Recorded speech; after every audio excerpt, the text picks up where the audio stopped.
Good evening, St. Louis. Welcome back to another episode of Who's Talk Mobile, where conversations get deep and intellectual. I'm your host, Artemis Caldwell, founder and CEO of Who Is Incorporated. Y'all, I got a real special guest. But before I get to my special guest, y'all already know her, the lovely lady in the back, my co-host, always with me sometimes. Real talk, what's up, y'all? It's Avi and I back in the dungeon. Y'all know this is like second home. Like, I just need to get dungeon just tattooed somewhere. Yeah, waiting for a while. Yeah. Something like that. I just be busy. I actually had a show the last weekend, and I was involved in an internship where I was, making music, doing some organizing and activist, training. So. Okay. She out here. Welcome back. Y'all, a special guest, friend of mine for about a year now. Yeah, solid year. Man, great all around guy. Appreciate it. I can't even give you a proper introduction, man. You a man amongst man, humble, very open heart, willing, and to give the shirt off your back. Yeah, I appreciate that, bro. Yeah, man. Everybody, Michael Smith, man. Thank you. I was talking to you on your podcast. I appreciate you all. Yeah, most definitely, bro. Yeah, I appreciate the introduction. Yeah, hey, man, that's for real, man. You try to make you feel at home. Yeah. So, to kick it off, I wanted you on. The reason I asked you on the show is because you have an idea that I really feel that people, and especially young men, need to be a part of and also hear about. And the name of your organization is called G.E.N.T.S, and I'm gonna let you get all off into that. But like, I really do love the message that you got people, or even young men, to step up and take responsibility. So I want us to take, just take the episode where it goes. And I got Avi with me to just, make sure, because a woman always right. So, so it's always good. Yeah. So it's always good to have just a more so female perspective on how a young man does grow into what he is. Okay. First, I do understand that we wouldn't be gentlemen without ladies. I appreciate you. Yeah. Okay. G.E.N.T.S stands for Growth and Essentials Necessary for Transition and Socialization. Okay. It comes out of the need, a need that I saw, to raise boys to be men. And I don't mean in age, I don't mean tough, I mean raise boys to provide, to be productive members of society. Okay. I noticed that we were raising a lot of young ladies, especially in our community, in our black community, to be women, but the boys their hands have been held for far too long. And this is not a knock, but I know part of it comes from a lack of true male leadership, true male role models. Yeah. And about that. I had really good role models as a child, but I know I also lacked things like discipline, some things that weren't taught in school or home because I was a good student. Hold on. Yeah. So you kind of slip through the cracks. But when it's time to take care of business, you can't just turn it on like a faucet. So a question that I have for you is, first let's kind of throw a little bit of small statistics, and don't quote me on this. Okay. But society says that the most populated the population there are more single homes than mother-father homes, and on top of that, majority of them are single women and not single men. Why do you think that is? Do you think it's because of the issues of I think it goes not having enough male role models, or what do you think? What do you think that comes from? I think the powers that be, and not to get too far into that, have designed it so that men are removed from the homes.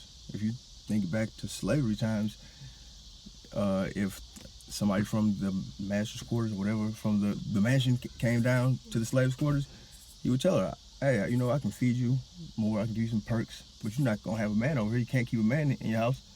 Now, these days, if a lady's on Section 8, she can't have a man in the house. Right. It's the same thing. It's like they're getting fed from somewhere by. But it's also, we're being taught a lot of self-hate. We're not even taught self-hate. We're not taught to love ourselves. If men don't love themselves and The women are holding our hands just until it's time for us to provide, and then they're no longer respecting us because we can't provide like a man is supposed to do. Oh, okay. Then there's no cohesiveness in relationships at that point because we don't understand each other. We don't have a true enough understanding of relationships or what relationships are supposed to be at a young age. Okay. So where do you think our society would be today had we had more male role models in our young men's lives? You know. Well, personal testimony, I've had good role models around me, and I strayed from the right path, for lack of a better word, but those good role models taught me good values and, like I said, virtuous things that allowed me to make it back to the path I need to be on. And I think that's something that's really important. I don't expect a young boy to be perfect. I don't expect anybody to be perfect, but if you have good male role models, a male is supposed to be a leader, supposed to be a disciplinarian. Those are the gender roles that I understand. And I didn't learn that looking in society, it feels right. Right. It feels natural. A mother is a nurturer. I'm not trying to say that a mother can't be a disciplinarian. I'm not saying that a father can't be a nurturer. But there are certain gender roles that I think fit. And I think your biological father is actually who's supposed to be there with you. But in the event that he can't, you need good role models. You need multiple role models. And that's it. It takes a village. We hear that phrase all the time, but there should be one parent to one child in each household. When you have households with 3 and 4 children and one lady, or one man for that matter, it doesn't add up. The balance. The structure is just complicated. So on a previous episode, me and Gabe talked about the idea of a man and what masculine energy is, and I define masculine, and I'm gonna define feminine energy as well. But I define masculine energy to be power with disregard to consequence and what was the other word? Responsibility. Okay. So when I say a man, that's just more so, and then when I say a woman, feminine energy is more so kindness or charismatic and nurturing. Definitely nurturing. You know what I'm saying? I would say nurturing and I think to add to that, I think we're a little more leveled. You know, just in general, because we have to be the nurturing figure, we have to kind of be that backbone that if all else fails, we gotta have it pulled together. See, and look, when Michael was saying that it's gender roles that fit, to go back to your question, this is how I love that we talk, like, not necessarily talking about gender roles, but this is how I implement how everybody got that gender bias, where if a man and a woman has a baby and they split off rip, naturally we assume that the baby should go to the mom. You see what I'm saying? So off rip, naturally we know that the woman is the nurturer. She's going to, quote unquote, supposedly provide a better lifestyle, better, healthier lifestyle for this child versus the man. Right. You see what I'm saying? So now when you say a woman just means love. Love is just a woman, and a lot of people get love and power as 2 separate entities. So when you got a man with all power and no love, and that's that charismatic and nurturing ability, he's irresponsible and out of whack. He just doing whatever he can. Like a balance.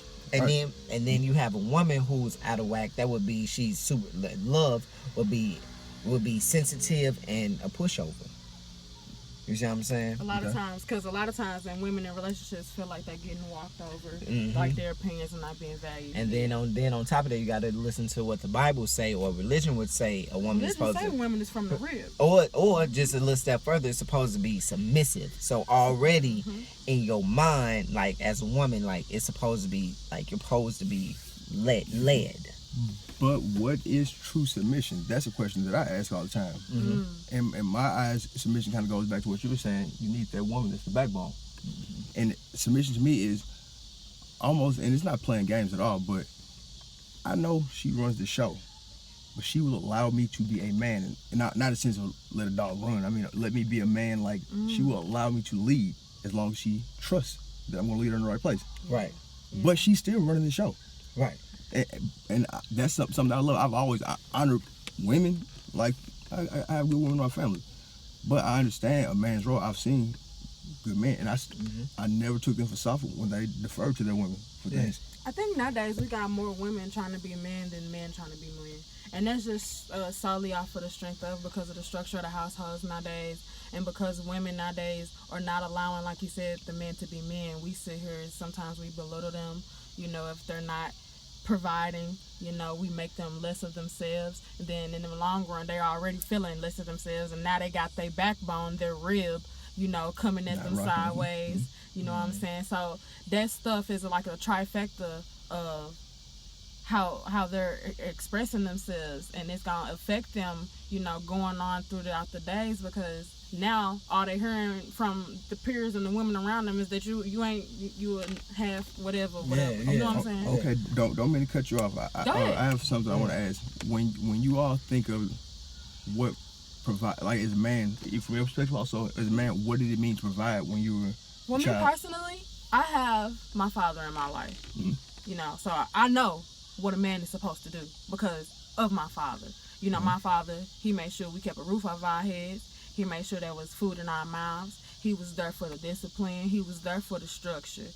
My daddy let me know what to look for in another man. And in the long run, he always ends up being right about that. Because I can't fathom to know how a man thinks. I can only learn how to understand. Yeah. And my daddy is the epitome of why I can say that because through my daddy, it helps me understand what a man could be or represent. You know what I'm saying? Yeah. Yeah. I mean, I know I'm not interviewing you. No, you good. I would like to hear your response Yeah, also. no. We love questions. Because this at the end of the day, it has to make sense for us because this is what you do. Mm-hmm. I would say, give me the question again. When you were a child, and just like in your upbringing, what was your perception of a man being a provider? How did you understand that? See, I grew up with my dad. I grew up with my stepdad in my life. Okay. And he was actually around since I was like 2. Okay. So shout out to all the step pops too. Yeah. Yeah. Oh man, shout out to Real all talk. step. Look. Yeah, my step pop raised me too. Yeah, shout out Rynell Hudson, that's my dad. Yeah. Shout out to all the male role models that take the place when the biologicals don't, period. Yeah. That's real. But what I would say that he taught me, and I'm still learning, is what a man is like. He's supposed to provide, like, he's supposed to be understanding, like, just like what he provides is like, yeah, house, roof, all that good jazz. But my dad really instilled in me, like, never get tired of being a bigger person. He always preached that to me. Always do the right thing. That's big. So like, I just feel like the things that he was providing for me was the knowledge of being a good person. Okay. It was always like, hey, so what if they over here and they got this? As long as you cool, we cool. And then he'll go play like baseball with me. He trained me like for football. Like, he was always interactive. Okay. Versus as a lot of parents would do a belonging method. What do you mean by that? When I say They that, try to be your best friend instead of your parent figure. not even that. When I say the belonging method, that's you my son, and that's the only thing you got to rock with. Like, they don't know you really. Like, you like, oh boy, I changed your diapers when you was young. Yeah, but what's my favorite color? You What see- do I watch on TV? You see what I'm saying? And that's something, not to say like that you just say to a dog, but that's something you say to something that you own. You expect you to whoop your dog, and then when you come in the door, your dog wag his tail. I'm happy to see you again. You see what I'm saying? Belonging versus interacting. Okay. The reason I asked that, and first, I like that neither one of y'all mentioned like money, like the financial aspect. You said provide. Yeah. And that's Yeah. But you mentioned the word there multiple times. He was there. He was present. Yeah. But in our heads, we're told, like, well, from what I remember as a kid, I know what my stepdad was. He coached my baseball teams at a young age. Like you said, at all the events, he coached all my baseball teams. He coaches myself and my two boys. My two boys team now. Okay. And, but he always was present. But in my eyes, a provider was someone who could make the money. Okay. And I do understand that we were never taught to make money, but that was never what a provider meant. And I'm just now at this age learning that after having children of my own, even after watching my stepdad.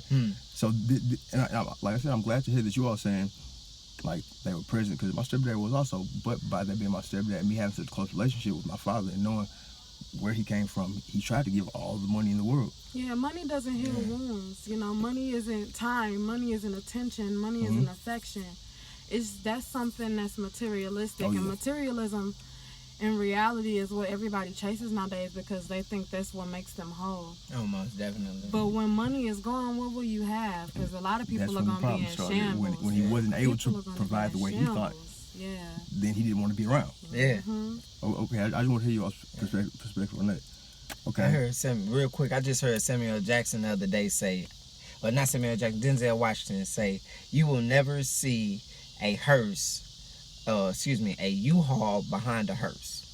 I tell you what, you will never see a U-Haul behind a hearse. I think the sooner we understand like what brings true happiness, when people understand what brings them happiness, and I don't mean temporary happiness, I mean true happiness. Yeah. I don't mean I'm enjoying myself, not joy, true happiness. When people understand that, then they'll work toward happiness as opposed to working towards temporary relief. What helped you find it?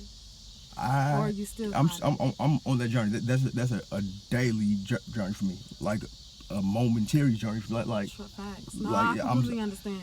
And that's another reason why this program is so big to me, because I do understand that in the black community, black males aren't being shown how to express themselves. Yeah. When they do, if it ain't manly enough, if it ain't this, if it ain't that, then there's no knowledge of self.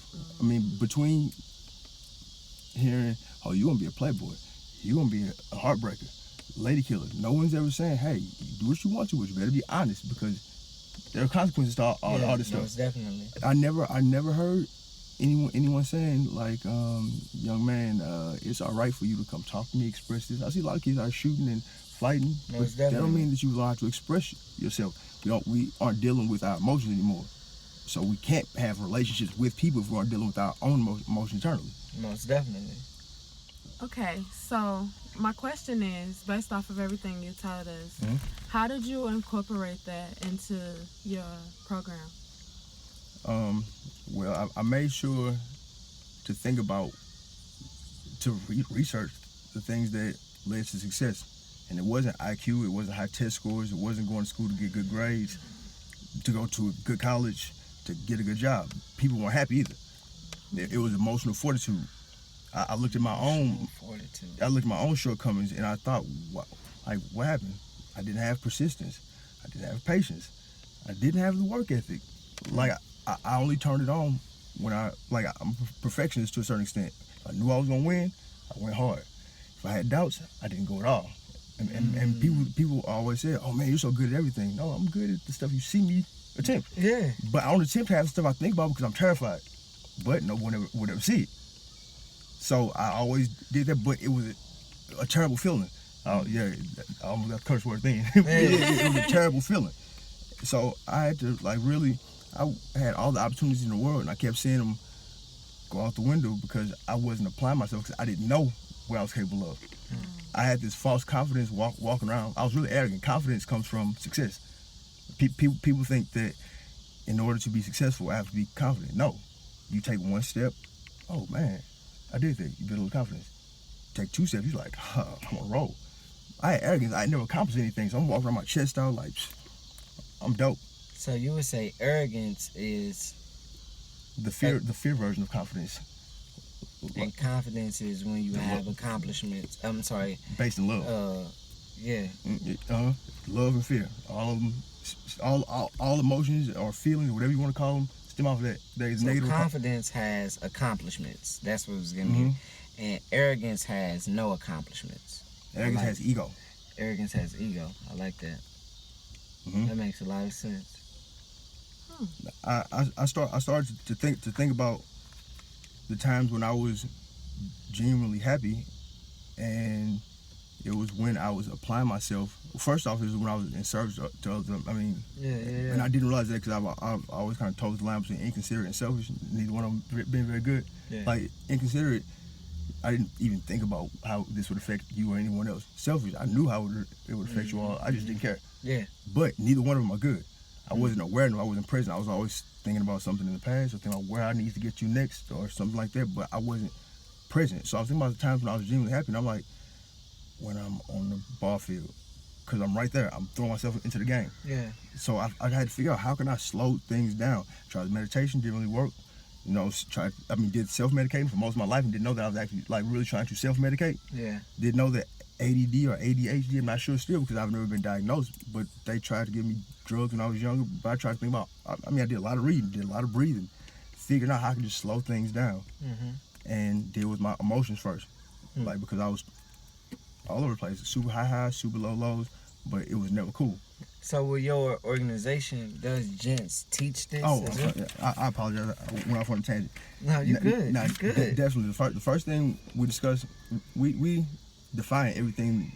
Gents, like, what is a gentleman to you? We want to get a feel for these words. Yeah. But then we talk about, hey, how do you deal with yourself? How do you do your own interpersonal things? Then we go into the interpersonal. How do you communicate with others? And we discuss how are those relationships affected. Simple things, diet, hygiene, just simple things. But then we work our way into the more important things like critical thinking, goal setting, stuff that, we had time management in school, but no one ever taught me about goal setting. Yeah. No one ever talked to me about dealing with your emotions. No, that's just not something that was discussed too often. Luckily, I was able to express myself in my own home, but it wasn't a healthy way because I did however I felt was fit. And sometimes it was lashing out, sometimes it was whatever, but it wasn't a healthy way of going about it. I see my two boys now, and it remind me a lot of me, and it's scary, but I do know that I'm equipped with more knowledge than I was as a kid. Right. And no knock to my parents at all, because they did, as far as I'm concerned, a damn good job. But I'm just equipped with a lot more. I'm able to, I read. I want to know what's going on with them. We sit and we discuss ways to deal with things. Like, that's important to me. Nothing that I'm doing in this program hasn't been tried with my kids. I mean, we talk, of course, we're not using words like interpersonal skills and interpersonal, but we're doing activities like real character building skills. And I'm not talking about stuff at a retreat with your teachers from the school or whatever. Not like that. I'm talking real stuff. And this is something we practice daily. And we don't discuss that we're practicing a drill. This is just life. It needs to be a lifestyle. And that's why we want to catch kids early. A lot of the programs I'm seeing don't want to start until 12. I remember at 12, like, I was a lot of kids are already in the streets by like 10 and 9. Yeah. So we need to get these kids early. It needs to be a lifestyle. If there's not a good male role model in the house, then how do they know, like, simple stuff, chivalry? That people say chivalry's dead. People still compliment me on simple things like manners. And that'll take you a long way. But every blue moon, I see a man get up and give his seat up on the bus for a woman. I could probably say I see it probably like once or twice a year. And I'm not even joking. But we don't have enough men because men have a different, black men especially in this country, I don't care what nobody says, have a different impact on all children. I don't care what race. I worked in a school in City Academy, independent school, St. Louis City, predominantly black school. Parents of middle class, like, they pay to go to the school. But when I went to school and saw how things operated there, and realized a lot of these kids aren't being taught the things that, like, the stuff that's gonna help them to be successful. They're being prepared, like the critical thinking part. But when you send in all these black kids to private and all that, and they more worried about fitting in than they are achieving in school. They're not thinking about things like managing anymore, like all this stuff goes out the window. They think about, I don't know how to tie a tie. I don't know. I'm going to a cocktail. I mean, not a cocktail, but a formal and all this kind of stuff. They haven't been taught a lot of things. They haven't been introduced to these things. That's what the socialization part is about. I know a lot of people don't like that word, but I'm not really worried about words that people like and all that. Yeah, most definitely. See, we're trying to accomplish things right now. And who is actually, we specialize in the nonprofit organization is dedicated to understanding identity and unity within the community, and we study effective goal setting, personal development, and character building, and we get people to be positive, act selfless, and understand positive negative consequences. So, and our message, just giving it to you real quick, and our message originally is what we are doesn't define us. Our circumstances aren't our choice. We all need help. Change won't come unless we help each other the right way. Every day someone is born with their eyes closed, and I believe together we can change that. And when the world asks who, what would you say? So with us and how we mix and mash, it's we me and Avi, we just go around spreading general awareness. You want to be happy, I know how to get you there. Right. You know what I mean? And this yours is more fine tuning. You see what I'm saying? Where, okay, I'm gonna get you to I want you to talk. I want to know your transition of boy to man, because we actually just pick you up wherever you are. Mm-hmm. We just helped a 63-year-old guy. Uh-huh. You know, and this, we believe that wherever you are in life, Mm-hmm. you can turn around, make it wherever you want to go. You see what I'm saying? I agree wholeheartedly. Yeah. Well, I'm sure, I know that you all understand my desire to reach kids at such a young age, Yeah. so that we can. But there are levels to it. Yes, we want to teach simple things, but we're going to introduce kids. Every child that goes to school is not going to go to university. Right. Trades were taken from schools for a reason. I'm not sure if you all are familiar with like Booker T. Washington and W.E.B. Du Bois, Yes. like the arguments, the debates they had back in the day. It made a lot of sense what Booker T said. We have all the skills. Let's build our own. Let's do our own, and then we can do whatever we would like to do. Yeah. I kind of missed out on that as a child. The whole do things you don't want to do right now so you can do whatever the hell you want to for the rest of your life. I wanted to read books and be in fairy tale land. I got out of school and all my homeboys were mechanics and this and barbers and had trades under their belts. I didn't understand trade. I just knew I didn't want to work with my hands. But if you're not going to sit in class and do what you need to do, then you need to figure something out, something to have under your belt. You can't take a trade away. I can go anywhere in the world with a trade. Yeah, you're right. We need to get these trades back in schools. I was able to get into the electrical trade through MOCAN, a program, a not-for-profit program that helps blacks get into different programs. I do agree with you all. At any age, you can get help, and they show that. There's a lot of people coming home from jail, but we want to catch them way sooner than that. Yeah. I think we live in a society where there are a lot of band-aids. We want to always go put a band-aid over it instead of preventing it. Let's get to the root of the problems. You hear people say it all the time, and you all are doing an amazing job. You and I have had enough discussions. I know you all doing a thing, but I want to attack things from an accountability and self-responsibility angle. People want to talk about their neighbor not taking care of business, but they haven't cleaned their room. Like, clean your room, then go clean the hallway, then go clean the rest of your upstairs, your house. Before you go clean somebody else's. Sweep your porch before you clean the streets.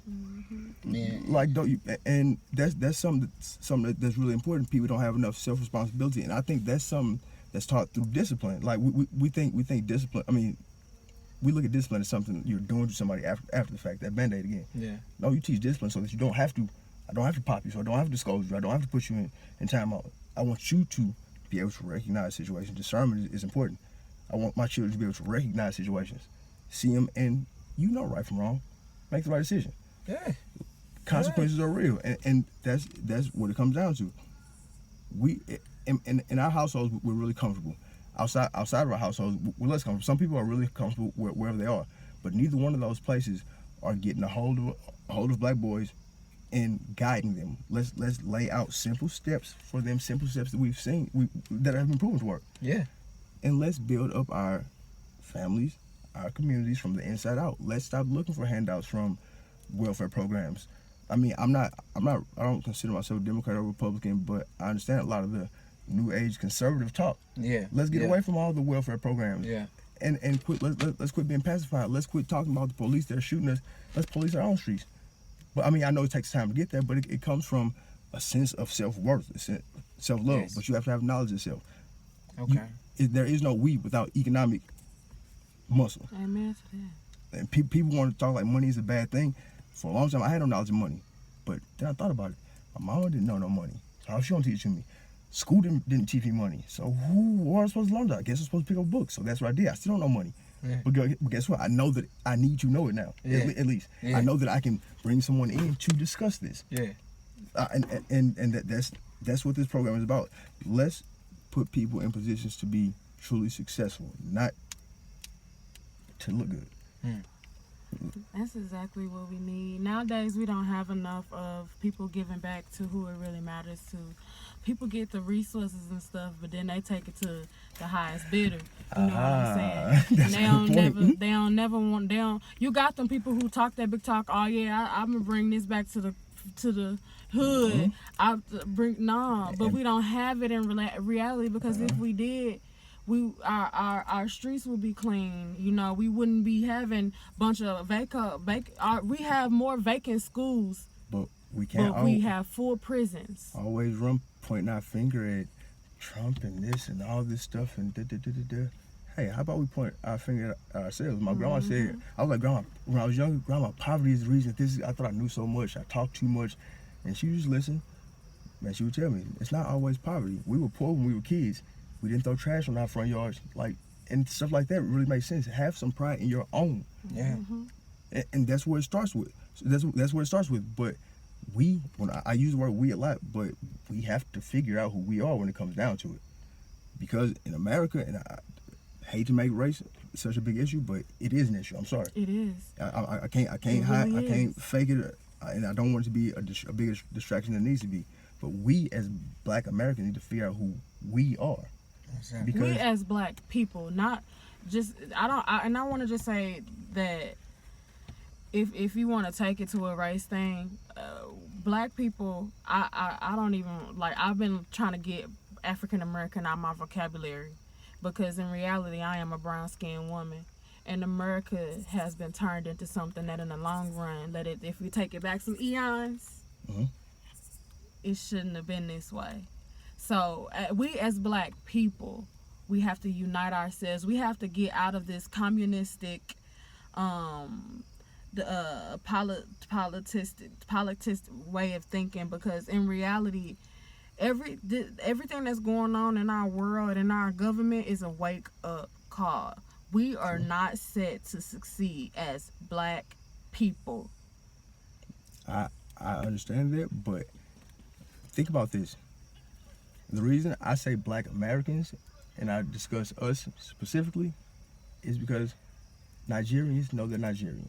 Ethiopians know they're Ethiopian. When they come here, I know that the big picture looks at them like us, but they don't look at them like us. So I can't call them weak. Well, I'm not. I can't call them I see. my It's like Koreans come here and they know I don't like him, I don't like them, none of them, but they're Korean, so I'm gonna look out for them.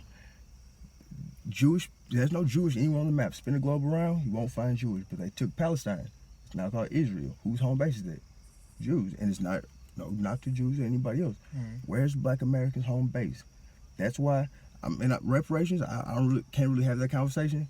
I'm not looking for a handout. Still, we need to, through trades, through simple things like trades, get our own things going. Ownership, small businesses, entrepreneurship. I'm seeing it. It's bubbling more and more now. But then we can pool our funds. I know that you and I know that we're weak. Mhm. Not because of necessarily skin color, but because of our common interest. Right. But once we get to that weak point, then we have to branch out. We have to branch out. We can't just say Jamaicans don't want to be Jamaican. Gays don't want to be. I mean, Jamaicans don't want to be black. Gays don't want to be black. They're gay first. People are Baptist. People are this. People Crip, blood, whatever. Everybody's everything but black. I wake up, I don't have a choice but to be black. But we got to figure out who we are so that we can pool resources. Got a question for you. This may be a ending one for us, just because it's getting late, whatnot, Okay. yeah. For 2019, as it's ending and wrapping up for 2020, whose philosophy would you rather see come back for Black America? Martin Luther King, Malcolm X, or Marcus Garvey? Are you gonna make me pick honestly? Yeah. Yes. Yeah. Yeah. I would say Marcus Garvey, just because he was about separating and being self-sufficient. Yeah. Hey, getting to the money.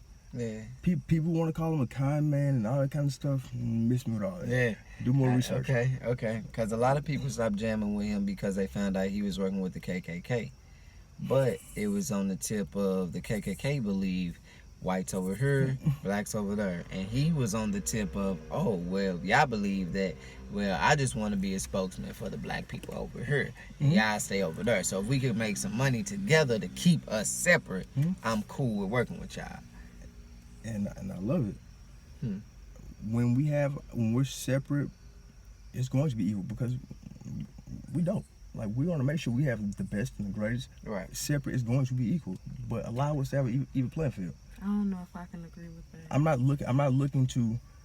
I mean, and I know this day and age, and especially America, it's pretty hard to do that. But can we at least have our own businesses in our own neighborhoods, our own curriculums taught to our own schools? Can we at least have businesses that cater to the needs of our people? But do you think that keeping us separate in the long run is going to help make peace with everything? Because in that this separate, we tried to separate but equal, and then we had Jim Crow, and then we had the protesting and the marching and all the other stuff. So I think that if we get back into that state of mind, we're just gonna have, oh, we got all these black people over here, they think they can have their business, and it's just I feel like that's gonna bring us back into another demographic of issues all over again, and we just spent years of getting ourselves out of. I don't think that staying separate is gonna help. I think it'll just bring more attention to. Do you believe that was ever really truly separate but equal though? When the entire government was run by them, so it wasn't separate but equal, right? We still didn't have our own government. Something I love about local politics actually is that I can go shake these people's hands. I can go discuss things with these people. I don't really think too hard about national politics, and it may sound kind of short-sighted or immature, but I'm more worried about things that affect me that I can see directly. Right. And I'm like I said, it may be immature way to think. I'll grow to understand national politics a little better at some point, but right now I'm thinking locally. I'm thinking, how can I affect change close to me? I work my way out after that. Politics is gaining and maintaining power, right? Right. Any great politician takes care of himself first, and then the people around him, then the people look like him, and he works his way out. So if all of them are the politicians, who are they going to take care of? It's simple. Then it's survival of the fittest. You hang with people that you look like, that you right?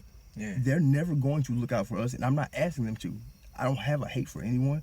I'm not looking for peace. I'm very peaceful with people who I don't have to come in contact with. It's all love. I don't have to worry about them shooting me in the face. I don't have to worry about them taking any of my civil liberties. You know? Yeah.